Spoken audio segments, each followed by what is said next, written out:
ভোরের কুয়াশা মোড়ানো সূর্যোদয়, ধানের শীষে টলমল করছে শিশির বিন্দু।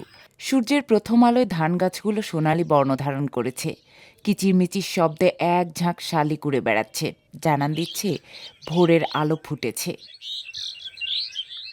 শীতের এই সুন্দর সকালটির দেখা মিলেছে মানিকগঞ্জের সাটুরিয়া উপজেলার জান্না গ্রামে। কৃষক ব্যস্ত হয়ে গেছেন ধান কাটায়।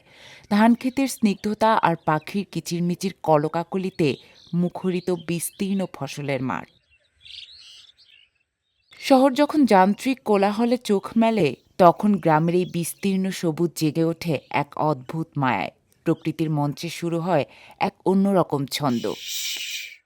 এখানে পাখির কিচিরমিচির মনে করিয়ে দেয় জীবনের সবচেয়ে বড় আনন্দগুলো লুকিয়ে থাকে এমন অতি সাধারণ মুহূর্তের মাঝে। সবুজের ওপর ডানা ঝাপটানোর এই শব্দটুকু যেন হৃদয়ের সব ক্লান্তি ধুয়ে দেয়। ভালো ডগ দেখা যায়, দলবদ্ধভাবে থাকে এবং তারা যখন উড়াল দেয় অনেক সুন্দর লাগে। মাঠে ভালো পাখি আসে, প্রচুর চেঁচামেচি হয়।